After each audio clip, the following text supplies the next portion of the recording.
गरीबदास जी कहते हैं कि एक निरंजन काल है। काल मतलब जो सारे जो ब्रह्मांड में जन्म मरण जो हमें दे रहा है वो काल, एक तो वो है जो मार रहा है, जन्म दे रहा है, एक निरंजन काल है और एक निरंजन नाम।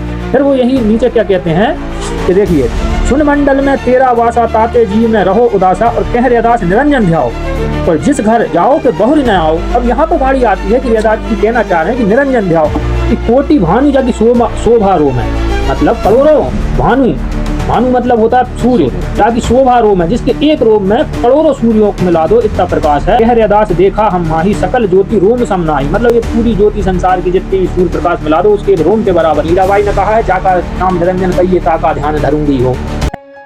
नमस्कार सर। नमस्कार सर, हम आपसे जानना चाहते हैं कि संत रविदास जी को हम बहुत मानते हैं, हमारे साथ वाले भी, हमारे परिजन भी संत रविदास जी के फॉलोअर्स हैं। तो संत रविदास जी के विषय में जैसे हम उनकी कभी वाणी पढ़ते हैं तो कहीं राम शब्द आता है, कहीं हरि शब्द आता है, कहीं गोपाल शब्द आता है, कहीं सरगुण शब्द आता है, कहीं निर्गुण शब्द आता है। तो हम थोड़ा जानना चाहते हैं कि संत रविदास जी जो थे उनके इष्ट हमें नहीं समझ में आ रहे हैं कि उनके इष्ट एक्चुअल स्थिति में कौन थे। क्या सरगुण भक्ति धारा के वो संत थे कि निर्गुण भक्ति धारा के संत थे कि सरगुण निर्गुण से परे कोई परम सत्ता उनके कोई इष्ट थे? तो थोड़ा सा स्पष्ट कीजिए सर कि उनके इष्ट कौन थे। साहब जी देखिएगा, आपने कहा कि जो रैदास जी हैं उन्होंने किस तत्व परम तत्व की बात कही है, किस भगवान परम सत्ता की बात कही है। आपने कहा कि जो सरगुण या निर्गुण किसी को मानते थे या कोई परम तत्व को नहीं मानते थे। तो गुरु जी कृपा से आपको बताना चाहेंगे कि जो रैदास जी हैं उन्होंने जो अपनी वाणियां बोली हैं उसमें उन्होंने एक परम सत्य परम तत्व मतलब जो निर्गुण और सरगुण दोनों से जो परे परमात्मा है, जो इन चीजों से ऊपर है, उनके विषय में बात करी है। अब जैसे आपने कहा वो राम, तो देखिएगा राम जो है, राम का अर्थ है कि भाई उस परमात्मा का उपमात्मक नाम है जो रोम रोम में रम रहा बोलते हैं भाई जो हर जगह व्याप्त है वो राम है तो वो परमात्मा हर जगह व्याप्त होता है। तो कहने का अर्थ है अब जो रैदास जी हैं वो उनका परमात्मा है आदि राम निरंजन देवा, मतलब एक निरंजन देव की बात उन्होंने कही है अपनी वाणियों में। और आपको बताते हैं ये रविदास जी की बुक है रैदास वाणी, और ये जो है संपादक है डॉक्टर सुखदेव सिंह, ये बहुत माने हुए लेखक हैं और संकलन करता है डॉक्टर सुखदेव सिंह, और इनकी पुस्तक बहुत मानी हुई संकलन है। तो इसमें रविदास जी ने कहा है कि देखिएगा, ये है वाणी रविदास जी की कि ऐसा ध्यान धरे वनवारी मन पवन जन सुखमन नारी है, सो जब जपो कि बहुर न जपना और सो तप तपो कि बहुर न तपना। वो कह रहे हैं रविदास जी कि ऐसा जब जपो कि दोबारा ना जपना पड़े, ऐसा तप करो मतलब ऐसी भक्ति करो कि दोबारा ना करनी पड़े, और सो गुरु करो जो बहुर न करना, ऐसा मरो कि बहर न मरना, मतलब ऐसा मरो कि दोबारा मरना ना पड़े। फिर वो यही नीचे क्या कहते हैं कि देखिए, सुन मंडल में तेरा वासा ताते जी में रहो उदासा और कह रैदास निरंजन ध्याओ और जिस घर जाओ के बहुरी न आओ। अब यहाँ पे वाणी आती है कि रैदास जी कहना चाह रहे हैं कि निरंजन ध्याओ। अब ये निरंजन मतलब जो है राम जी कृष्ण जी इनसे भी एक ऊपर की जो सत्ता है परमात्मा का एक नाम है निरंजन। निरंजन मतलब होता है दोष रहित, कोई उसको दोष नहीं है। जो एक एकांत में जो परमात्मा अकेला है जो दोष रहित है उसे निरंजन बोला जाता है। यदि हम देखें अवतारों की बात करें तो उनमें समय समय पर कई दोष लगाए गए हैं लगे गए हैं, तो लेकिन वो परमात्मा में कोई दोष नहीं है। अब देखो यहाँ एक और जगह मिलता है प्रमाण कि अभिगत नाथ निरंजन देवा, 9 नंबर का ये वाणी है उनकी शब्द, अभिगत नाथ निरंजन देवा मैं क्या जानू तुम्हारी सेवा की है अभिगत नाथ निरंजन देवा, मैं आपकी सेवा क्या जानूं और बांधू ना बंधन छाऊं ना छाया, मैं कोई ऐसा बंधन नहीं बांधूंगा, कोई कर्मकांड नहीं करूंगा, है कोई ऐसा छाया नहीं करूंगा जैसे लोग गन्ने की पूजा करते हैं कुछ करते हैं, ऐसा कुछ नहीं करूंगा मैं। तो मैं से वो निरंजन राया, तो यहाँ वो कह रहे हैं कि मैं केवल उस निरंजन राया को पूजूंगा। और चरण पताल शीश आसमाना सो ठाकुर कर संपुट समाना, उसके तो चरण पताल है, शीश आसमान पूरा संसार आकाश है, वो कैसे पत्थर के समान परमात्मा हो गया। तो वो उस परमात्मा की बात कर रहे हैं जो इन सबसे ऊपर है। तो देखिएगा भाई साहब, उन्होंने कहीं भी राम जी कृष्ण जी शिव जी की पूजा की बात नहीं कही, उन्होंने तो निरंजन देवा की बात कही है। तो ये जो आप निरंजन देव कह रहे हैं ये वही राम हो सकते हैं जो मीरा के हुए, क्योंकि मीरा के गुरु कहते हैं सदगुरु रविदास जी थे और मीरा के इष्ट कहे जाते हैं विष्णु अवतार श्री कृष्ण, और उन्होंने कहा भी है श्री कृष्ण और राम चाहे बोल दो, उनके विष्णु अवतार उनके इष्ट माने जाते हैं। जैसे मीरा ने बोला है पायो जी मैंने राम रतन धन पायो, और रविदास जी भी बोल रहे हैं कि जाति योछी पाती योछी ओछा जन्म हमारा, राजा राम की सेवन कीनी कह रैदास राम का प्यारा। तो इधर से तो ये सिद्ध हो रहा है कि जिन निरंजन की वो बात कर रहे हैं हो सकता है वो राम जी ही हों, और विष्णु अवतार जिन्हें कहा जा रहा है जो मीरा के इष्ट थे वो उनके राम रतन थे, तो ये वही इष्ट राम ही निरंजन हों। वाणियों से तो ये सिद्ध हो रहा है कि रविदास जी के जो इष्ट हैं वो राम है।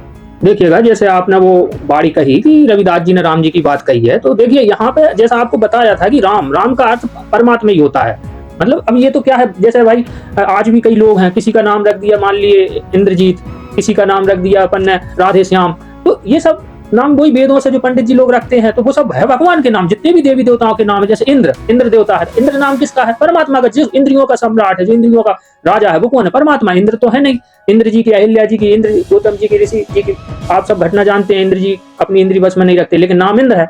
तो कहने का मतलब है, जैसे राम जी हैं, तो राम जी जो दशरथ जी के पुत्र हैं वो अलग हैं, और जो परमात्मा है, जो इन सबको उत्पन्न करने वाले हैं, वो अलग हैं। तो अब जैसे मीरा जी की बात कही आपने कि मीरा जी भी कृष्ण भक्ति, तो मीरा जी ने तो अपनी वाणी में ये कहा कि जाको नाम निरंजन कहिए ताको ध्यान धरूंगी हो। उन्होंने भी उस निरंजन की बात करी। क्यों? जब उनको रैदास जी मिले तो उन्होंने वो कृष्ण भक्ति छोड़ के, देखिए इतने बड़े बड़े विद्वान पंडित उस समय थे, 1008 शंकराचार्य थे, उनको रविदास जी की क्या जरूरत थी? रविदास जी की तो जाति छोटी थी और वो राजपूत थी। तो रविदास जी ने कुछ ऐसी बात करी, इन संतों ने, कबीर जी ने, रविदास जी ने, जब तो रविदास जी की वो शरण में आई, नहीं तो वो पंडितों की शरण में नहीं जाती क्या? इतने बड़े बड़े विद्वान थे और भी जाति में थे। तो रविदास जी ने जिस राम की बात कही वो आपको बताएंगे। वो आदि अनादि वाला राम निरंजन देवा, वो कौन है? देखिए यहाँ पे देखिए आप, ये है रैदास वाणी जीवनी व साहित्य, और लेखक है इसकी भोला यामिनी। जो भोला यामिनी जो लेखक हैं, ये भी बहुत प्रसिद्ध हैं। और किन्होंने कहा है, देखिएगा कि ये कहते हैं कि ये वही बात आ गई, बांधू न बंधन छाऊ न, जो निरंजन देव वाली, जो अभी इनने भी वही बात अपनी वाणी में लिखी कि अब जितना निरंजन देवा मैं क्या जानूं तुम्हारी सेवा। अब देखिएगा रविदास जी, इसी पुस्तक में 10 नंबर पृष्ठ पर बताया गया उनकी वाणी में कि रविदास हमारो राम जी और दशरथ करी सुत नाही, और राम हमी में रमी रहो विसब कुटुंब ही माही। मतलब रैदास जी ने कहा है कि रविदास हमारो राम जी दशरथ कर सुत नाही। तो यहाँ पे बस आपको ये समझाना चाहते हैं कि जो रविदास जी के राम है वो दशरथ जी के पुत्र वाले राम नहीं है। अच्छा, और एक जगह और देखिए आप, अब ये दूसरी पुस्तक में और आपको बताते हैं। ये पुस्तक है वही वाली जो रैदास जी वाली है, और जो इसके डॉक्टर है, संपादक हैं सुखदेव सिंह। अब देखिए इसमें वाणी इन्होंने ली है, इसमें कहा है 131 नंबर 31 नंबर का है शब्द, और 174 पृष्ठ है रैदास वाणी और सुखदेव सिंह कि भाई रे राम कहाँ है मोही बताओ, कि आप कहते हो राम राम, वो राम कहाँ है मुझे बताओ, और सत्य राम ताके निकट न जाओ। जो सच्चा राम हो उसके तो आप निकट नहीं जाते हैं। राम कहते सब जगत भुलाना, सोए है राम ना होई। जो राम राम कह के ये सारा जग भूला हुआ है वो ये राम नहीं है। मतलब दशरथ जी की अभी आपको बताया था कि हैं दशरथ सुत नहीं, वो दशरथ सुत ये नहीं है, ये कह रहे हैं। और करम अकरम करुणामय केसो करता नाव सो कोई। जो करम अकरम सबका करता है, करुणा का सागर है, वो परमात्मा तो दूसरा है। और जा राम ही सब जग जाने मरम भूले रे सोई भाई। मतलब जिस राम को ये सारा संसार पूज रहा है ये भूल में है, ये वो सत्य को नहीं जानते, मरम भूल गए हैं वो उसका सत्य का। तो यहाँ पे वो कहते हैं भन रैदास उदासता ही थे करता को है भाई, और केवल करता एक सही से सत्य राम ते ही ठाई। वो सत्य राम सच्चा राम जिसका वो है एक करता परमात्मा।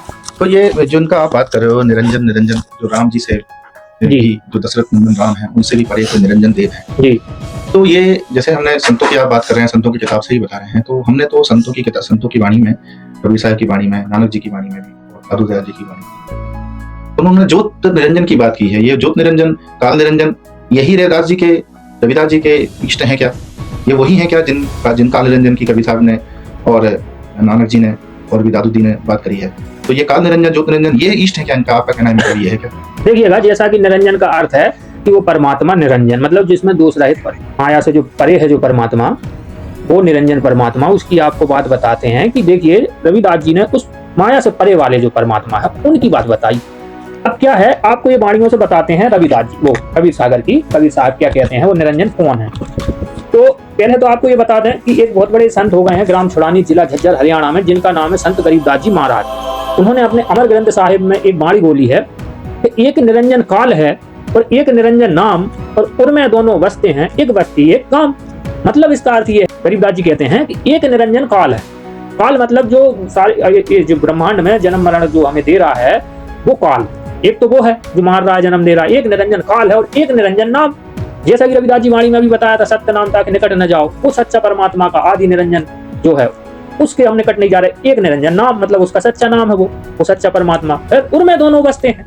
अब हमारे जो हृदय है, ये हमारा जो शरीर है, एक बस्ती एक गांव है जो ये शरीर, हृदय और ये शरीर, मतलब इसके अंदर हमारी आत्मा में ही वो दोनों बसते हैं। काल भी यही है और परमात्मा राम भी यही है। अब जैसा कि आपने कहा वो आदि परमात्मा, आदि राम, माया से जो परे है वो परमात्मा पूर्ण राम, वो कौन है? तो देखिए अब गरीबदास जी ने भी बताया। अब कबीर साहब की वाणी में हम पढ़ेंगे। ये देखिए इस ग्रंथ का नाम है कबीर सागर, जो कि आज से 600 साल पहले लिखाया हुआ है, और कबीर साहब ने धर्मदास जी को अपना ज्ञान बताया है इसमें। ये बहुत फेमस ग्रंथ है, ये खेमराज श्री कृष्णदास द्वारा प्रकाशन है, मुंबई द्वारा। तो देखिए इसमें लिखा है, कबीर साहब अपनी वाणी में बताते हैं कि यहाँ लिखा है, देखिए, एक लक्ष्य, यहाँ अर्थ स्वसंवेद बोध, तो उसमें ये वार्ता है कि 1 लक्ष और 80,000 है पीर पैगंबर अवतारा, 1,80,000 पीर पैगंबर अवतार, सो सब आई निरंजन बंसा और तन धरी धरी निज पिता प्रशंसा। मतलब जितने भी अवतार हैं, पीर पैगंबर हैं, ये वो जो काल निरंजन है ना, एक निरंजन काल है, एक निरंजन है, उस काल निरंजन के वंश, मतलब उसके वो हैं भेजे हुए अंश। और तन धर धर निज पिता प्रशंसा, मतलब तन रख रख के नव ज्योति निरंजन की प्रशंसा की है। 10 अवतार निरंजन के रे, राम कृष्ण सम्मा ही बड़े रे। ये जो 10 अवतार हैं विष्णु जी के, ये सब उस निरंजन के ही अंश हैं और इनमें राम कृष्ण सबसे बड़े हैं। इनने उस ज्योति निरंजन की ही भक्ति बताई है केवल। अब यहाँ पे देखिए अगली वाणी में अब यहाँ पे कहते हैं पूरन आप निरंजन होई, या में फेर फार नहीं कोई। यहाँ पे कहा जा रहा है कबीर साहब के लिए कि पूर्ण आप निरंजन हो, पूर्ण निरंजन मतलब जो माया से रहित वो आप हो, या में फेर फार नहीं कोई। फिर अगम निगम बोध में आपको बताया जाएगा कि वो निरंजन परमात्मा कौन है। इसी पुस्तक के पृष्ठ नंबर, ये देखिए, अगम निगम बोध बोध सागर के 41 पृष्ठ पे बताया है कि जैसे रविदास जी ने कहा ना, सत्य नाम जाके निकट ना जाओ, तो यहाँ कहा है सत्य स्वरूपी नाम साहिब का सो है नाम हमारा। मतलब यहाँ पे वो बता रहे हैं कबीर साहब की जो सत्य स्वरूपी नाम साहिब का, उस परमात्मा का जो सच्चा नाम है, वो ही नाम, वो मेरा ही नाम है। और अधर दीप नहीं गगन गुफा में तह निज वस्तु सारा, तो ज्योति स्वरूपी अलख निरंजन सो जपे नाम हमारा। अब देखिएगा, अधर दीप नहीं गगन गुफा में तह निज वस्तु सारा, मतलब ये वहां की बात बताई है, अधर दीप गगन गुफा ऊपर की बात बताई है। ये वहां ये बता रहे हैं उस शून्य में कि ज्योति स्वरूपी अलख निरंजन, जिस ज्योति स्वरूप की आप बात कर रहे थे ना अभी कि वो ही है कि अलग है, वो ज्योति स्वरूपी अलख निरंजन तो उनका ध्यान धरता है उस आदि निरंजन कबीर साहिब का। ज्योति स्वरूपी अलख निरंजन सो जपे नाम हमारा लिखा है ना। और हाड़ चाम लाहू नहीं मोरे है, वो सतनाम उपासी दे, देखो ये सत्यनाम उपासी, जो सत्यनाम का उपासी है वो ही जानता है कि वो परमात्मा के हाड़ चाम लाहू नहीं है, वो कबीर साहब के। तारण तरन अभय पद दाता कहे कबीर अविनाशी, तारण तरण अभय पद दाता हूं मैं, ये कहते हैं कबीर अविनाशी। तो यहाँ पे ये सिद्ध हो गया कबीर वाणी से, कबीर जी की वाणी से और रविदास जी की वाणी से कि भाई वो राम दशरथ जी के पिता नहीं है, वो दशरथ जी के पुत्र नहीं है, वो आदि राम निरंजन देवा हैं और वो इस माया से परे हैं। और मतलब काल निरंजन भी इनके जो ज्योत निरंजन काल निरंजन वो रैदास जी के इष्ट नहीं है, नहीं है जी। पूर्ण आप निरंजन हुई, जैसे आपने बताया कि कबीर साहब अपने आप को पूर्ण निरंजन बोल रहे हैं। जैसे आपने अभी बताया कि सत्य स्वरूपी नाम साहिब का सोहे नाम, जो सत्य राम आपने अभी बात कही, तो क्या वो सत्यराम कबीर साहब हैं, ऐसा आपका कहना है? जी जी, वो सत्यराम कबीर साहब हैं। और कबीर साहब ने ये कहा भी है कि हाड़ चाम लाहू ना मेरे जाने सतनाम उपासी, तारन तरन अभय पद दाता मैं हूँ कबीर अविनाशी। क्या वो नाम सतनाम ही सतराम है कि सतनाम ही कबीर साहब है, ऐसा कुछ है क्या कि उनका नाम सतनाम है? देखिएगा, पहले तो उसमें सत्य राम और राम दोनों की बात की है। अब जो राम है, जो आदि राम है, आदि निरंजन है, उसी का भी मतलब उसी का जो नाम है मंत्र बिल्कुल वो सच्चा नाम है, उसे सतनाम कहा जाता है। राम अलग है, उनका नाम अलग है। अलग है, मतलब यहाँ रविदास जी ने भी, कबीर साहब ने भी अपनी वाणी में सतनाम का हर जगह वर्णन किया है। यहाँ कबीर साहब ने भी कई बार कहा है कि भाई जो सतनाम है उसका जाप करो, हैं, और जो सतनाम का जाप करेगा उसके सारे पाप कटेंगे। तो संत मत में सबको मालूम। तो फिर ये जो क्या, जैसे हमने आपको कहा कि सतराम अलग है, सतनाम अलग है, तो नाम वो ईश्वर का मतलब सतराम का वो नाम सतनाम है, ठीक है। तो ये सतनाम अब हम क्या माने कि रविदास जी का आपने बताया कि सतनाम सतराम सत्य स्वरूपी नाम साहिब का सोहे नाम हमारा, कबीर साहिब को आप सत्य राम बोल रहे हो और यही निरंजन है जिनका ध्यान ज्योत स्वरूपी निरंजन भी रखते हैं ना, ज्योत स्वरूपी निरंजन अलग है, पूर्ण निरंजन आप कबीर साहिब स्वयं हैं। तो ये मूल रूप से साकार है कि निराकार है? देखिएगा, मूल रूप से जैसा कि वाणी में भी आया था कि हाड़ चाम लाहू ना मेरे जाने सतनाम उपासी। वो यहाँ पे एक प्रश्न उठता है कि हाड़ चाम लहू नहीं है तो निराकार यहाँ से सिद्ध है। बिल्कुल, हाड़ चाम लाहू ना मेरे जाने सतनाम उपासी, तारण तरण अभय पद दाता मैं हूँ कबीर अविनाशी। हाड़ चाम लाहू का अर्थ ये होता है कि जो पंच भौतिक हमारा शरीर है भाई, आकाश वायु धरती गगन, इनसे जो मिलकर 5 तत्वों से है, वायु, इनसे जो मिलकर हमारा शरीर बना है ना, ये वो परमात्मा का नहीं है, ये स्थूल शरीर है, इसके ऊपर होता है सूक्ष्म शरीर। तो बेचून या फिर विदेह भी तो बोला है कबीर साहब ने स्वयं को जी, इसके विषय में क्या बोलना चाहिए? विदेह मतलब विदेह का अर्थ ये है कि जो अपनी देह है, इस देह ऐसी देह नहीं है उनकी, उनकी जो देह है तेज तत्व की है, मतलब वो एक जो तत्व है वो एक अलग तत्व है, उसमें ये पंच तत्व नहीं है नासवान, वो तेज तत्व नूर जैसे बोलते हैं। तो जैसे हम ये मानते हैं कि रविदास जी और कबीर साहब के बहुत सारा ज्ञान, उनकी वाणी भी काफी बहुत कुछ मिलती होती है, तो इन्होंने कहीं बेचून कहा है, मतलब निराकार निर्गुण उस परमात्मा को कहीं बोला है क्या रविदास जी ने या फिर कबीर साहब ने? ऐसा नहीं। देखिए, निराकार का तो नहीं है, और जहां तक है अधिकतर परमात्मा को साकार ही बताया है इन्होंने। जैसे देखिए रविदास जी की वाणी भी है एक, यहाँ आप पढ़िएगा किसी पुस्तक में, रविदास वाणी सुखदेव सिंह, यहाँ उन्होंने कहा है कि यहाँ पे वो कह रहे हैं अपनी वाणी में कि कोटि भानु जाकी शोभा रोम है, मतलब करोड़ों भानु, भानु मतलब होता है सूर्य, जाकी शोभा रोम है, जिसके एक रोम में करोड़ों सूर्यों को मिला दो इतना प्रकाश है। कहा आरती अग्निरुधूम है, और 5 तत्व यह त्रिगुणी माया जो दिशे सो है सकल समाया, कह रदास देखा हम माही सकल ज्योति रोम समनाही। मतलब ये पूरी ज्योति संसार की जितनी भी सूर्य प्रकाश मिला दो उसके एक रोम के बराबर नहीं है, तो उस परमात्मा का रोम खूब है। और यहाँ पे ये बताना चाहते हैं करोड़ों भानु मतलब करोड़ों सूर्य जितना जाकी शोभा रोम है, मतलब एक रोम करोड़ों सूर्य जितना प्रकाश, मतलब रोम से आप सिद्ध करना चाह रहे हैं परमात्मा, जिन परमात्मा को कबीर बोला है रविदास जी ने अपनी वाणी में, वो सत्य स्वरूप कबीर साहब अपने आप को बोल रहे हैं, पूर्ण निरंजन आप होई, कबीर साहब बोल रहे हैं। तो जो निरंजन है वो साकार है, उनके एक रूम में करोड़ों सूर्य जितना प्रकाश है, रविदास जी बता रहे हैं। तो उनके वो सतराम निरंजन है, वो कबीर साहब यहाँ से सिद्ध करते हैं। बिल्कुल जी, और यही बात कबीर साहब ने भी कहा है कि एक रोम रवि शशि कोटि सा, नख कोटिन विदु मिलन रवि सा। एक रोम कूप में करोड़ों चंद्र और सूर्य मिला दो, और उसके नाखून की शोभा इतनी है कि सूर्य चंद्रमा को रोशनी को धूमिल कर दे। मतलब सिंहासन छवि देखत मनमोहा, अद्भुत अमित कलातन शोभा, सिंहासन पर बैठे हैं, अद्भुत छवि है उसकी। तो रविदास जी जो है कबीर साहब के साथ थे, तो इनको कबीर साहब को, रविदास जी को जो कबीर साहब ने वो सत्य का ज्ञान मतलब जो अपने साथ रहते थे तो बताते थे। तो वो बात दोनों की एक सी मिलेंगी, अलग अलग नहीं मिलेंगी। हाँ, ये है कि मीराबाई और रविदास जी पहले थे विष्णु जी के भक्त सगुण उपासक थे, ऐसा नहीं है थे, लेकिन जब से कबीर साहब जो ज्ञान मार्ग चलाया और धरती पे आए और उन्होंने अपना जो ज्ञान दिया, उसके बाद मीराबाई ने कहा है जाका नाम निरंजन कहिए ताका ध्यान धरूंगी हो, है मीराबाई ने भी कहा कि जाका नाम निरंजन कहिए ताका ध्यान धरूंगी हो, वही निरंजन। इन्होंने भी कहा है हे नाथ निरंजन देवा मैं का जानू तुम्हारी सेवा, है। तो वही कबीर साहब ने बताया कि पूर्ण निरंजन आप ही हो, वो तो क्या में फेर फार कोई है ही नहीं है, जैसा अभी माड़ी में बताया था। तो कहने का मतलब ये है कि जो रविदास जी हैं, जो मीराबाई हैं, ये कबीर साहब का ज्ञान इन्होंने ग्रहण किया। और इसमें लिखा भी है इस बुक में कि कबीर साहब के साथ इनकी गोष्ठी हुई है। सरगुण था पे सेन रदासा, कबीर के मन निर्गुण आशा, निर्गुण कथ भयो मनो, निरो कथ मन भयो थीर, और गुरु समान था को कबीर। यहाँ से वो ये भी सिद्ध हो रहा है कि रविदास जी ने उनको गुरु माना, फिर निर्गुण धारा की भक्ति उन्होंने स्वीकार करी। मतलब रविदास जी ने कबीर साहब ने, जैसा आपने बताया कि आप कबीर साहब मिलने से पहले तो विष्णु भगत थे और मीराबाई विष्णु भगत जी, तो जब उनको कबीर साहब मिले तो उनको गुरु माना। बिल्कुल, हाँ जी। जब सेना नाई और अनंत दास और ये बैठे थे रविदास जी, जब इनके ज्ञान चर्चा चल रही थी, तो उस ज्ञान चर्चा में कबीर साहब ने उस परमात्मा जो निर्गुण सरगुण से परे है, वैसे निर्गुण कहा है संत मत में, तो मतलब है परे, लेकिन ये एक उपमा दी है। ये कहना तात्पर्य है कि निर्गुण से तात्पर्य निराकार से नहीं है। नहीं, कोटि भानु उनके रोम का प्रकाश है, मतलब साकार वो परमात्मा सत्य राम जिसको आप कह रहे थे, और निरंजन ज्योत निरंजन से परे हैं, जो 3 गुणों से ऊपर है। हाँ, वो निर्गुण है, सतगुण रजगुण तम गुण उनमें व्याप्त नहीं होता, वो कबीर। ठीक है सर, थैंक यू, बहुत बहुत धन्यवाद आपका।